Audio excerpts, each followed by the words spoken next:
인류 역사는 이 두 역사의 대립인데요. 하나는 죄와 죽음의 역사고 또 하나는 의와 생명의 역사입니다. 이 죄와 죽음의 역사는 인류를 대표하는 아담 한 사람에 의해서 시작이 되었고요. 그런가 하면은 이 의와 생명의 역사는 또 다른 대표이신 예수 그리스도에 의해서 시작되었는데, 바로 이 두 구도의 대립으로 역사를 보는 것이 기독교 역사관입니다. 이 두 구도의 대립의 관점으로 보는 것이 기독교 세계관입니다. 이게 참 중요한 구도인데요. 오늘 본문에서 바울이 바로 이 두 구도로 말씀을 전개해 나가는 것을 볼 수가 있는데, 자 15절을 한번 보십시오. 그러나 이 은사는 그 범죄와 같지 아니하니 곧 한 사람의 범죄를 인하여 많은 사람이 죽었은즉 더욱 하나님의 은혜와 또한 한 사람 예수 그리스도의 은혜로 말미암아 선물로 많은 사람에게 넘쳤느니라. 여기 나오는 한 사람의 범죄를 인하여, 한 사람 예수 그리스도의 은혜로 말미암은, 이게 두 구도가 보여지지 않습니까? 그런가 하면 17절도 마찬가지입니다. 한 사람의 범죄로 말미암아, 중간 부분에 한 분 예수 그리스도를 통하여, 이 두 구도가 지금 나오고 있는 겁니다. 18절, 그런즉 한 범죄로 많은 사람이 정죄에 이른 것 같이 한 의로운 행위로 말미암아 많은 사람이 의롭다 하심을 받아 생명에 이르느니라. 19절, 한 사람이 순종하지 아니함으로 많은 사람이 죄에 있는 것 같이 한 사람이 순종하심으로 많은 사람이 의인이 되리라. 지금 계속 반복해서 이 두 구도를 가지고 지금 바울이 설명하고 있는 것을 볼 수 있습니다. 이처럼 한 사람 아담과 한 분 예수 그리스도의 대표성을 지금 본문에서 강조하고 있는데요. 근데 사실은 이 두 구도가 오늘 우리 역사에도 이게 적용이 된다는 것을 조금만 민감한 눈으로 보면은 금방 눈치챌 수 있습니다. 제가 이 두 구도에 대해서 이제 설교를 준비하면서 자료를 보고 묵상을 하는 동안에 그 인터넷을 막 뜨겁게 달구었던 지난주에 그 두 사건이 인터넷을 달구었는데, 그 중에 하나가 뭐냐 하니까요. 아마 여러분 다 보셨을 거예요. 어느 50대 영화 감독하고 또 30대 여배우의 그 불륜설, 이게 막 아주 인터넷을 뜨겁게 달구었는데요. 지금 그 감독의 아내와 자녀가 지금 그 고통의 눈물을 흘리고 있다, 이것 때문에 막 엄청난 사람들이 댓글을 달고 그 두 사람을 비난하고 하는 것들을 제가 보았습니다. 그런가 하면은 또 하나 더 이제 그 인터넷에 나온 걸 보고 제가 참 마음이 아팠는데요. 어느 남자 탤런트가 이제 부부 싸움을 하고 밤늦은 시간이에요. 그렇게 이제 부부 싸움을 하고 난 후에 욕실에서 자살을 기도해가지고 지금 혼수 상태에 빠졌다. 뭘로 의미합니까? 여러분, 인생이 이렇게 간단한 게 아닙니다. 그냥 내가 내 인생을 영위한다면 내가 선포하고 내가 약속하고 내가 그 썸맛을 보고 경험해가지고 내가 이러면 안 된다 그러면 그럼 못 지킬 게 없는데, 왜 여러분 이렇게 하는 게 내 인생을 망하게 하는 걸 알면서도 그걸 왜 못 끊느냐? 그거 왜 그러냐 하니까요. 이게 두 구도 안에 놓여 있어서 그런 거예요. 우리 인간은요, 자력으로 살아갈 수 없는 존재, 어딘가에게는 영향을 받고 살아가는 거예요. 이거 무중력 상태란 없습니다. 여러분은 지금 어디에 영향을 받고 살아가고 있느냐? 이게 지금 오늘 본문에서 말하는 이 두 구도를 정확하게 이해해야 되는 이유입니다. 그래서 오늘 이 부분을 좀 살펴보려고 하는데요. 자, 여러분, 우리가 기억해야 될 이 두 구도 중에서 첫 번째 구도가 뭐냐? 이 아담으로 대표되는 이 죄와 죽음의 역사예요.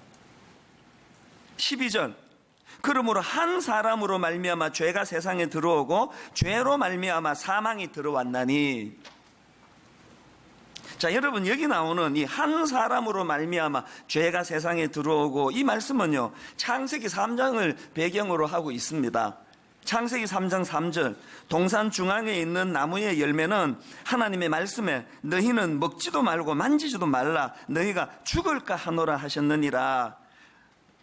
하나님께서 동산 중앙에 두신 이 선악과가 뭘 의미하는지는 뭐 여러 번 설명을 드려서 우리 교회 성도라면 아마 다 아실 거 아닙니까?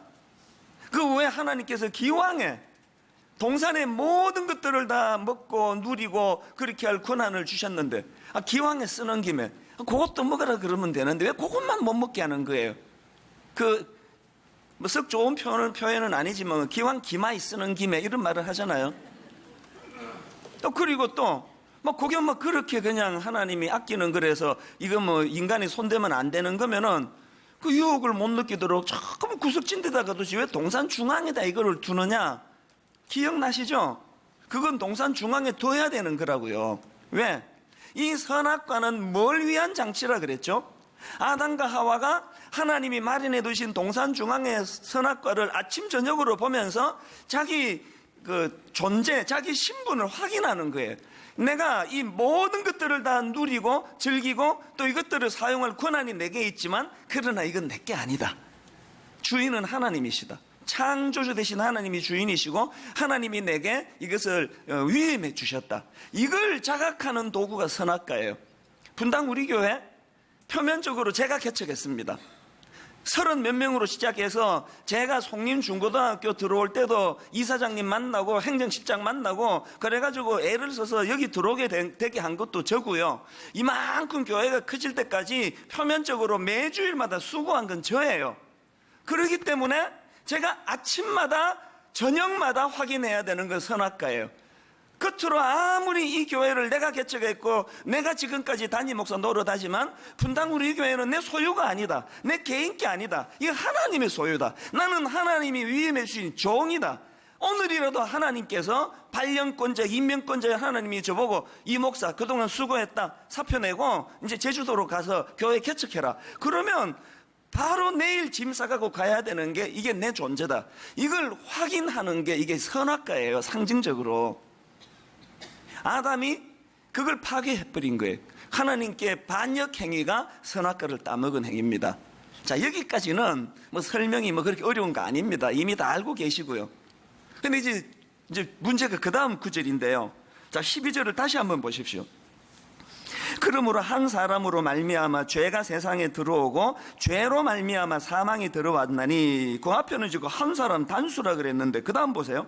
이와 같이 모든 사람이 죄를 지었으므로, 그 다음에 사망이 모든 사람에게 이르렀느니라. 이와 같이라는 이 접속사는 그 앞에 문장을 받쳐주는 거 아닙니까? 바울은 우리가 알기로 석학이라고 알고 있는데요, 가말리엘의 문화라고 자랑하던 사람인데 이게 문법 하나도 모르는 겁니까? 이 도대체 문장이 뭐 이렇냐고요? 한 사람으로 시작했는데 왜 그러므로 모든 사람이 죄를 지었다 그럽니까? 여기에 기독교의 신비가 있는 거예요. 기독교 교리의 핵심이 여기에 있는 겁니다. 이걸 교리적으로 이 원죄라고 그러는데요. 자, 이걸 설명하기 위해서 여러분 그 원죄와 관해서 어거스틴하고 펠라기우스 논쟁이 역사적으로 중요하다는 건 아시죠? 그 펠라기우스는 뭘 주장했던 사람인가 하면 원죄는 없다. 아담이 에덴 동산에서 저지른 범죄는 아담 자신에게만 해를 끼쳤고 그 후손들에게는 영향을 미치지 않는다. 이 주장이 펠라기우스의 주장이에요. 그래서 이제 그 펠라기우스가 주장하는 게 뭐냐? 아담의 죄의 결과는 아담 자신에 대해서 끝났고 그 후손은 아담의 타락 이전의 상태라는 거예요. 그렇기 때문에 펠라기우스가 강조하는 게 뭐냐? 그 아담의 후손들은 자유의지가 있어서 그 자유의지를 통해서 자기가 죄를 범할지 말지를 선택할 수 있다는 겁니다. 여러분 얼굴이 펴지는 분이 계세요. 내가 주장하는 게 저거야 바로. 그쪽으로 가세요. 그 펠라기우스예요. 여기에 반대되는 주장이 어거스틴의 주장인데요. 성 어거스틴이 주장한 게 뭡니까? 인간은 아담의 타락 영향을 받아가지고 태어날 때부터 완전히 부패한 상태로 태어났다는 거예요. 그래서 이 아담의 죄의 본성을 물려받아서 태어나는 게 인간이라는 겁니다. 이걸 그 신학적으로 죄의 전가 혹은 또 원죄의 유전 이런 용어로 이제 표현을 하는데요. 사실 저는 뭐 신학교 갔더니 이 두 사람 중에 어거스틴이 맞다고, 역사적으로 그렇게 어거스틴이 맞다고 그렇게 인정을 했다. 그래서 뭐 그런 줄 알았죠. 뭐 모태신앙이고 하니까 저항 없이 그걸 받았는데요. 근데 여러분, 제가 새 애를 낳아 길러보면서 이게 진짜 이게 어거스틴의 주장이 맞구나, 그걸 제가 막 확실하게 알게 됐습니다. 제가 이제 우리 새아이의 증상을 설명할 테니까요, 이게 우리 집 애한테만 있으면 여러분은 그냥 그 펠라기우스한테 가세요. 그냥 큰애를 낳았습니다. 얼마나 이쁜지, 외모도 얘는 진짜 이뻐요. 저 안 닮았습니다. 너무너무 예쁘고 사랑스럽고 똑똑하기까지 한데요, 이제 이놈이 이제 말을 배우기 시작했어요. 엄마, 아빠 그러면서 말을 배우기 시작하는데, 불행한 게 뭔지 아십니까? 우리 큰아이의 말을 시작하는 역사가 거짓말을 시작하는 역사예요. 이야, 그 진짜 놀랍더라고요. 꼭 그렇게 귀엽게 생긴 애가 분명히 그 쫄랑쫄랑 지 엄마가 쓰는 화장대에서 그 화장품 뭐 하나를 이렇게 싹 가져가는 걸 봤는데, 너 엄마 화장품 가져갔지? 그러면 아니! 너무너무 애교스러운 표정으로 너무나 천연덕스럽게 거짓말을 하는 거예요. 그래서 충격 아닙니까? 질투도 마찬가지, 질투심. 이제 우리 큰아이하고 둘째 아이가 3년 터울이에요. 3년이 지나가지고 이제 둘째가 태어났습니다. 사람들이 그동안에 뭐 그냥 우리 큰아이가 첫아이니까 막 이뻐가지고 그러다가 당연히 이제 시선이 둘째로 이제 갓 태어난 아기한테로 시선이 옮겨지는 거 아닙니까? 사실 여러분, 제가 어느 그림가 보니까요, 이 큰아이가 둘째가 났을 때 느끼는 마음의 상실감이요, 배우자가 외도한 거를 알게 됐을 때 겪는 상실감하고 무게가 같답니다. 그럴 정도로 이 상실감이 큰 거는 내가 이해가 되는데요, 이 아이의 질투심이 무서운데요, 하여튼 뭐 모든 사람들로부터 이 둘째를 격리시키는 게 큰아이의 업무예요. 그래서 뭐 어디 이제 한 번은 식당에 이제 외식을 갔거든요. 그래서 이제 마룻바닥에 있는 식당으로 가서 이제 이 둘째 아이를 그 유모 바구니에 넣어가지고 이제 옆에다 놓고 이제 주문을 받으러 이제 그 아줌마가 왔는데요, 이 아이가 막, 큰애가 막 정색을 하면서, 아줌마 얘 봤죠? 그러니까 또 그분이 눈치가 빨라요. 아니, 안 봤는데 그러니까 봤잖아요. 이 아이가 막 큰아이가 갖는 초미의 관심사는요, 또 사람들이 둘째를 보고 이쁘다 그럴까봐, 그래서 그 질투심을 막 견딜 수 없어 해가지고요, 이거 막 한참 서로가 힘들었습니다. 여러분, 제가 둘째 낳기 전에 큰애 불러서 교육을 시켰을까요? 너 있잖아, 이 험한 세상 상대방을 꺾지 않으면 너 못 살아. 그래서 둘째가 태어나면 네 그 사랑을 빼앗아갈 라이벌이 태어나니까 이유야를 막론하고 네 둘째를 밟아야 돼. 그 둘째를 네가 짓밟지 않고는 세상에서 성공하지 못하라고 가르쳐 준 적 없습니다. 우리 큰아이의 말 배우는 역사하고 거짓말이 시작된 역사가 같은 건 뭘로 설명을 해야 되나? 이게 우리 집에만 있는 일이었나요? 펠라기우스의 주장이 맞다면, 자유의지가 있어가지고 선택한다면, 어떤 애는 태어나자마자 선한 말만 하고 거짓말 안 해야 되고, 어떤 애는 우리 애처럼 거짓말을 하면서 그렇게 말을 배우는 역사가 시작돼야 되는데, 왜 모든 인간이 예외 없이 안 가르쳐준 거짓말로 언어를 시작하느냐고요. 왜 도대체 질투라는 개념이 뭔지도 모르는 이 어린아이에게 그 무서운 질투가 그 아이 마음에 격동을 시키느냐고요. 부모만 안 보면 꼬집고, 부모만 안 보면 때리고, 한 번은 보자기로에 얼굴을 덮어 씌워가지고요, 근데 현행범으로 체포했습니다, 여러분. 그 누가 가르쳐 줬냐고요. 이게 지금 어거스틴이 말하는 죄의 전가. 우리가 태어날 때, 그래서 여러분, 다윗이 자기가 범죄하고 나서 시편에서 처절하게 고백한 게 뭡니까?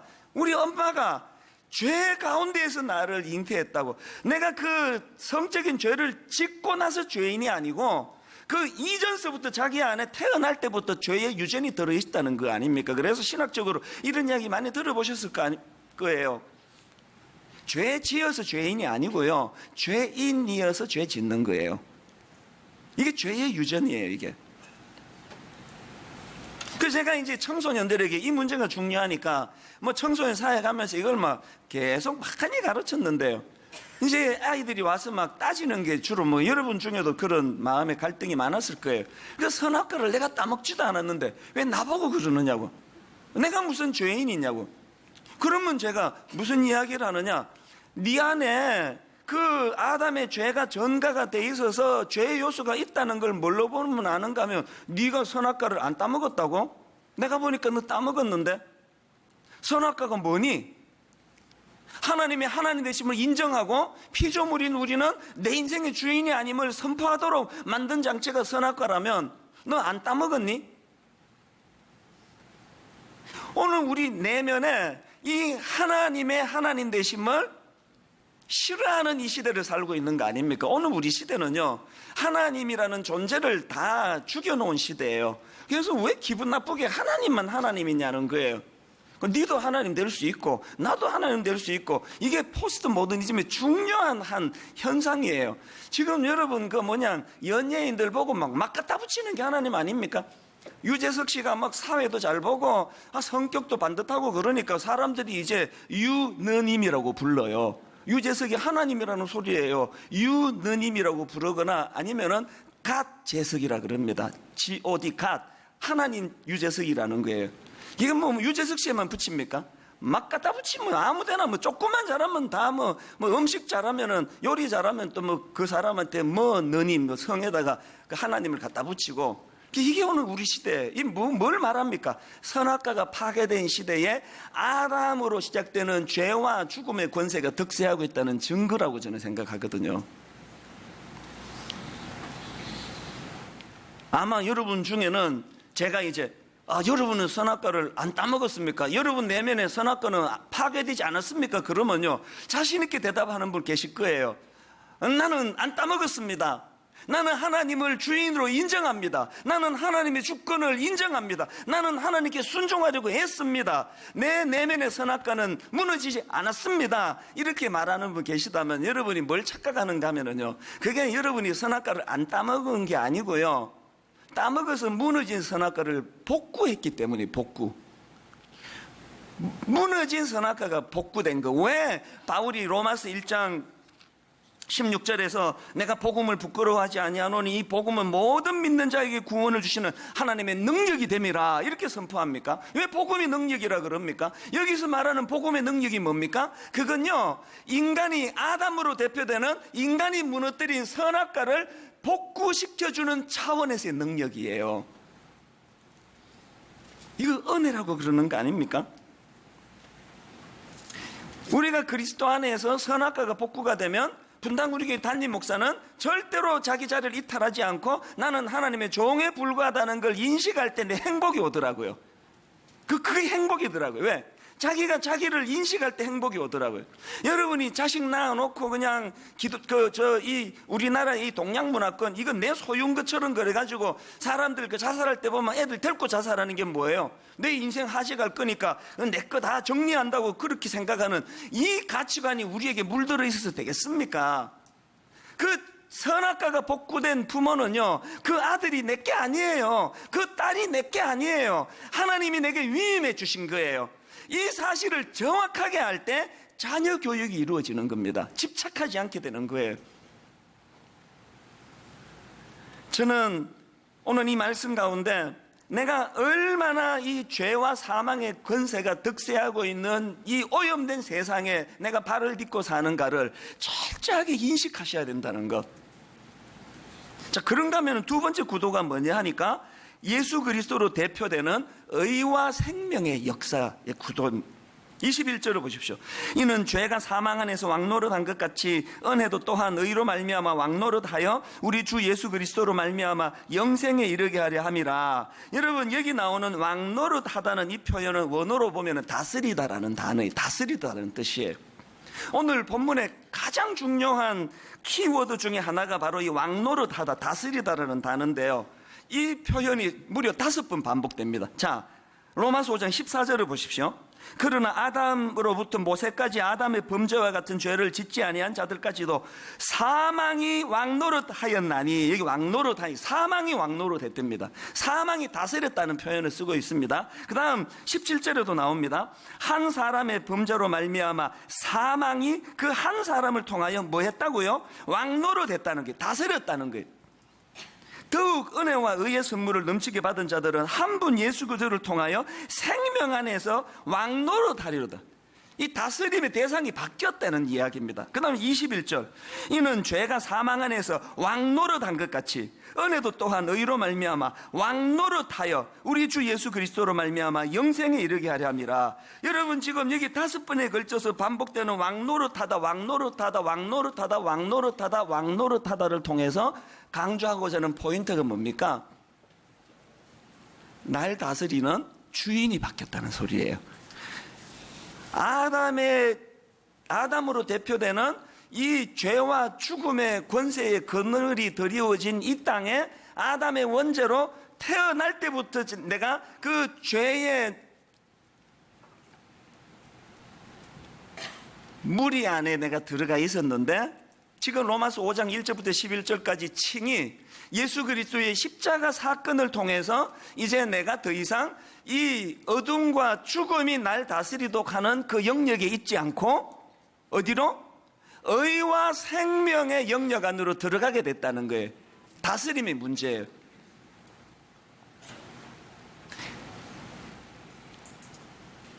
중국에서 이제 그 북한에서 넘어온 그 탈북하신 분들이 이제 위급하면 대사관으로 뛰어갑니다. 그 대사관으로 들어가면 중국 경찰, 중국 경찰을 공안이라 그러죠. 이 공안이 더 이상 이제 손대지 못하는 거예요. 왜 그렇습니까? 땅은 중국 땅이지만 그 대사관, 미국 대사관으로 들어가면 거기는 미국 대통령이 통치하는 영역 안으로 들어가기 때문이에요. 우리가 발을 이 땅에 딛고 죄악에 관영한 잠시 반란군 같은 그런 악한 것들이 이 세상을 장악하고 있는 죄와 죽음의 권세가 드리워진 이 세상 안에서 예수 그리스도의 십자가를 믿고 예수 그리스도의 십자가로 칭이 내가 의롭다함을 받았다는 확신을 가진 사람은 하나님의 다스림의 영역 안으로 들어가는 거예요. 이게 지금 본문에서 강조하는 왕노릇하였으니의 5번이나 반복하는 그 표현입니다. 그래서 이제 우리의 주인이 바뀌었다는 거예요. 이걸 설명하는 게 21절 말씀입니다. 이는 죄가 사망 안에서 왕노릇한 것 같이 은혜도 또한 의로 말미암아 왕노릇하여 우리 주 예수 그리스도로 말미암아 영생에 이르게 하려 함이라. 저는 이걸 홍해로 잘 설명하는데요. 여러분, 그 애굽의 노예로 살던 이스라엘 백성들이 홍해를 자력으로 건넜습니까? 아닙니다. 하나님의 전적인 은혜로 건넜습니다. 홍해를 건너는 행위, 그래서 이제 더 이상 이스라엘 백성들은 그 끔찍한 애굽 왕 바로의 통치 영역 아래 있지 않습니다. 이 영역을 벗어난 거, 이게 예수 그리스도의 십자가로 우리가 누리게 된 이 땅에서의 삶이에요. 그러나 완전한 주님의 다스림은 영적으로 요단강을 건너 가나안에 들어가서 시작돼. 이걸 신학적인 용어로 영화라 그럽니다. 그 상태가 되기 전에 이 땅에서는요, 제가 잘 쓰는 표현으로 죄의 노예 근성 아래 놓여 있는 거예요. 옛날에 우리가 죄를 물 먹고 마시던 그 시절이 문득문득 그리워지는 상태, 이게 광야에서의 우리의 모습이에요. 그렇기 때문에 우리가 늘 이 땅에서 이 죄와 사망의 영향력에서 벗어나 의와 생명의 영향력으로 나가기 위해 광야 생활하는 우리는 늘 무엇을 꿈꿔야 됩니까? 요단강 건너 가나안을 꿈꾸는 거예요.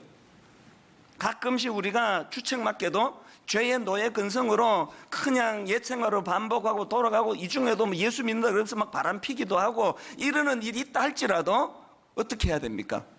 가나안을 꿈꾸면서 그 죄된 것들을 끊어나가는 과정, 이 성화라 그러지 않습니까? 뭘 꿈꿔야 되느냐? 여러분, 그 목사님들이 이 부분 설명할 때 그 흔히들 설명하는 거 많이 들으셨을 거예요. 자, 창세기 5장 1절에 보니까 이렇게 말씀을 시작합니다. 이것은 아담의 계보를 적은 책이니라. 이 아담 족보라는 거예요. 그러면서 이제 아담 족보를 보니까요. 자, 4절 5절입니다. 아담은 셋을 낳은 후 800년을 지내며 자녀들을 낳았으며 결론 그는 930세를 살고 죽었더라. 6절을 보세요. 셋은 105세에 에노스를 낳았고 에노스를 낳은 후 807년을 지내며 자녀들을 낳았으며 결론 그는 912세를 살고 죽었더라. 9절 에노스는 90세에 게난을 낳고 게난을 낳은 후 815년을 지내며 자녀를 낳았으며 결론 그는 905세를 살고 죽었더라. 그래서 이게 계속 제 시간이 없어서 다 못 읽어 드리는데요. 창세기 5장에 보면 계속 결론은 죽었더라 죽었더라의 역사예요. 여기에 반해가지고 마태복음 1장에 보면은, 자, 마태복음 1장 1절을 보십시오. 아브라함과 다윗의 자손 예수 그리스도의 계보라. 예수님의 족보래요. 이 계보의 특징이 뭐냐? 2절부터 보세요. 아브라함이 이삭을 낳고 이삭은 야곱을 낳고 야곱은 유다와 그의 형제들을 낳고 유다는 다말에게서 베레스와 세라를 낳고 베레스는 헤스론을 낳고 헤스론은 람을 낳고, 이제 이게 16절까지 계속이 돼요. 낳고 여러분, 이 예수 그리스도의 계보에도 죽고가 나와요. 오늘 우리가 이 땅을 살아가 우리도 예수 믿지만 죽는 거랑 마찬가지로 죽고가 나옵니다. 기록됩니다. 그러나 마태복음 1장에서 강조하는 것은 죽고가 아니에요. 낙호예요. 이 두 계보를 가지고 설명하는 게 뭘까요? 아브라함의 계보인 창세기 5장의 죽고의 계보가 예수 그리스도로 우리가 옷 입혀졌기 때문에 그분의 계보 안에서 낳고 생명이 살아나는 역사로 바뀌어졌다는 겁니다. 이 사실을 우리가 깨닫게 될 때예요. 잠깐 낙심하고 잠깐 죽음의 그림자 앞에 내가 노출이 되고 잠깐 절망하는 일이 있다 할지라도 생명 되시는 예수 그리스도로 말미암아 회복하는 일이 날마다 일어나게 되는 줄로 믿습니다. 우리 이 사실을 잊으시면 안 돼요. 그리고 이 사실 때문에 감격하며 사는 삶, 이게 광야길이에요. 비록 아직 내가 영화에는 이르지 않았습니다. 온전한 하나님 나라로 가는 일은 아직 이르지 않았습니다. 그러나 우리는 늘 요단강 건너 가나안에서의 이 적과 꿀이 흐르는 하나님 주신 땅을, 약속의 땅을 기대하고 소망하며 살아가는 삶, 이 그리스도인의 삶이에요. 최근에 나온 책 중에서 길 위의 십자가라는 제목의 책이 있는데, 제가 지난주 이 부분을 감동을 느껴보고 싶어가지고 일부러 이 책을 주문했습니다. 이 책은요, 그 목사님이 쓰신 책인데요, 이 책이 어떻게 나왔나 설명을 서론에서 그 목사님이 이렇게 이야기합니다. 어느 날 이 목사님이 우연히 사람들이 많은 그 길거리예요. 그 보도블록 있지 않습니까? 이렇게 네모 반듯반듯하게 보도블록이 되어 있는데, 우연히 이 목사님이 길을 가다가 보니까 그 보도블록에서 십자가를 본 거예요. 그 당연히 보는 거 아닙니까? 저도 기억이 납니다. 보도블록 사이에 그 잡초들이 이렇게 나가지고 십자가 모양을 이룬 걸 저도 본 적이 있는데, 이 목사님이 그걸 본 거예요. 이분이요, 그 사람들 다니는 길거리에서 그 보도블록에서 십자가 모양을 발견하고 눈물이 쏟아졌다는 거예요. 우리 주님이 멀리 계시는 분이 아니구나. 주님의 십자가가 이 번한 이곳에도 있는 거구나. 이 감격이 넘쳐가지고 이 목사님이 그때부터요, 이제 이 십자가 모양만 나오는 걸 다 찍은 거예요. 그 보도블록 위에 그 십자가 모양도 사진으로 찍고, 또 돌계단을 가다가 보니까 돌계단으로 십자가 모양에서 그거를 찍고, 또 바닷가에 바위 위에서 십자가 모양이 있어서 그거를 찍고, 이거를 이제 사진을 많이 찍어두고 거기에 이제 십자가를 늘 묵상하는 글을 썼는데요, 이게 책이 한 권 나올 분량이 된 겁니다. 여러분 한번 생각해 보세요. 보도블록에 있는 십자가 모양을 보고도 감격의 눈물을 흘릴 수 있다면 이분 행복한 분 아닌가요? 여러분에게 이 행복이 있습니까? 여러분에게 이 기쁨이 있습니까? 어떻게 하다가 우리 이렇게 기쁨을 다 까먹고 샀냐고요. 이 여러분 아담으로 대표되는 이 죄와 사망이 득세하는 이 시대를 살아가며 하루도 상처받을 날이 없이 산다면 그건 기적 같은 이 어두운 세상 속에 우리도 이 목사님처럼 그럼에도 불구하고 기쁨과 감격의 눈물을 흘릴 수 있는 이런 삶을 살 수만 있다면 얼마나 좋겠습니까만, 왜 이게 안 되느냐는 거예요. 왜 이렇게 날마다 우리는 똑같은 하나님 믿는 사람임에도 이렇게 그냥 가장 아픈 게 많고 상처가 많고 왜 이렇게 살아야 되느냐. 그래서 여러분, 바울이요 갈라디아 6장 14절에서 그러나 내게는 우리 주 예수 그리스도의 십자가 외에 결코 자랑할 것이 없나니, 이 십자가를 사랑하고 십자가를 자랑하는 것, 드디어 내가 이 사망의 권세 아래에서 벗어나 생명, 낳고의 생명의 권세로 들어간 이 감격이 내게 있다고 할 때, 바울이 그것이 얼마나 큰 능력이 됐습니까? 오늘 여기 그 죄의 노예 근성 때문에 예수 믿으면 절대로 해서는 안 되는 아내 외에, 남편 외에 그 50대 감독처럼 그렇게 지금 철없는 자리에 빠진 분이 계시다면요, 자력으로 못 헤어나와요. 그 30대가 얼마나 그 피부 탱탱하고 매력적인데 어떻게 빠져나옵니까? 그리고 여러분, 그 죄악의 권세가 발목을 잡고 있는데 그 어떻게 빠져나오느냐고요. 오늘 이 중에 그런 죄에 빠져 있는 분 계시다면 복음과 십자가의 능력이 나타나기를 주님 이름으로 축복합니다. 나는 끊을 수 없었는데 십자가의 능력으로 그 죄된 것을 끊어내는 능력. 오늘은 성찬식이 있는 날입니다. 성찬식을 거행하는 동안에 논리적으로는 설명될 수 없는 내 안에 의와 생명으로 오신 예수 그리스도의 능력이 어떠한가를 성찬식하는 과정에서 맛보게 되시기를 바랍니다. 그리고 그것이 내게 그 목사님 보도블록 보고도 눈물을 흘리는 감격이 회복이 된 것처럼 오늘 우리에게도 은혜의 감격이 회복이 되는 이 사건을 성찬 예식을 통해 맛보는 저와 여러분 되시기를 주님 이름으로 축원합니다. 같이 기도하시겠습니다. 하나님 아버지, 너무너무 혼미하고 죄와 사망의 권세가 우리 발목을 잡는 이 세상을 살아가다 보니 나그네 길, 광야길 너무 힘듭니다. 유혹을 이기기가 너무 어렵습니다.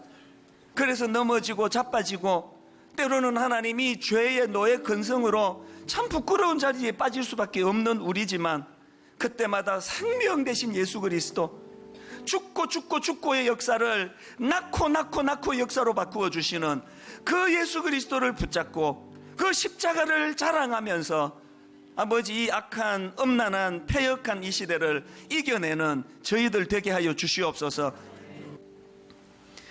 우리 주 예수 그리스도의 은혜와 하나님 아버지의 다함없는 사랑과 성령님의 감동, 감화, 위로, 교통 충만하심의 역사가 오늘 주신 말씀 마음에 담고 의와 생명 되신 예수 그리스도와 더불어 구원의 즐거움을 노래하는 인생으로 살아가기로 결단하며 예배하는 모든 주의 자녀들 머리 위에 지금부터 영원토록 함께 하시기를 간절히 축원하옵나이다. 아멘.